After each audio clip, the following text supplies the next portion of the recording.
What's up, everyone? Golden Ticket to History here, coming to you from Memphis, Tennessee. Or is it? Wait a minute. This isn't Memphis, Tennessee. But isn't that Graceland? Isn't that Elvis's house? Has the gate, has the musical notes, has the dancing, playing Elvises, has the arches, has the chandelier, the stained glass.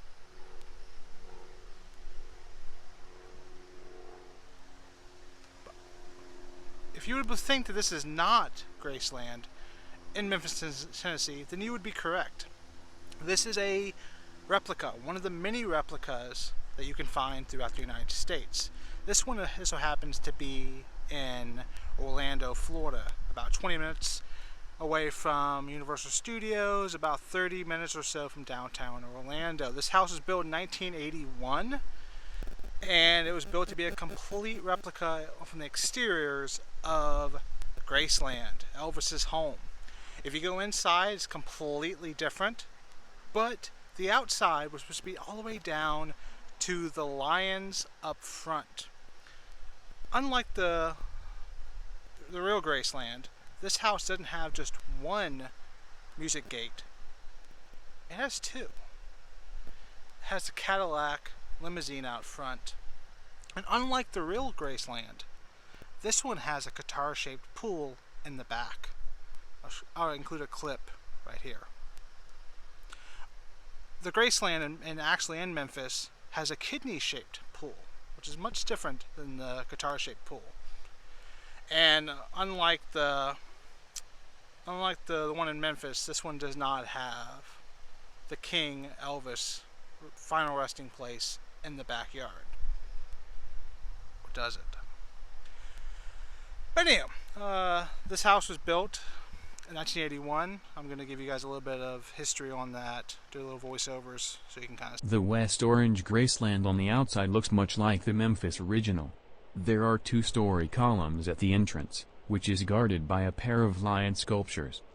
Even somebody oblivious to Elvis lore would sense from a glance at the front gates of the local replica that there's something unusual about the home. The large gates bear metal artwork off musical notes and outlines of Elvis, like the oft-photographed music gates in Memphis. An Orlando businessman, Claude Alda, built the home as a fan of Elvis and of colonial architecture in 1981. It cost about $480,000 and took a year to build. Building the same home today, when considering inflation, would cost nearly twice as much.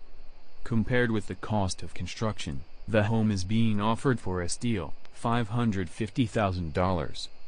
Graceland near Pine Hills has 6 bedrooms, each with a full bath, 2 garages big enough for 3 cars each, 2 acres of wooded yard and a swimming pool. And it's not like just any suburban pool.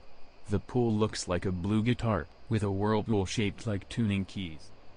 So yeah, so even though this is not the real Graceland in Memphis, Tennessee, it's still a really cool house. And, I don't know. What do you think? Do you think that Elvis would have lived here? Would have been up to his standards? Let me know in the comments. Let me know what you think. There's a few other parts around Orlando that pay homage to the king. There's a restaurant over there off of International Drive that pays homage. There's some murals around. But I don't think any of them can stand a test in comparison to the Graceland of Orlando.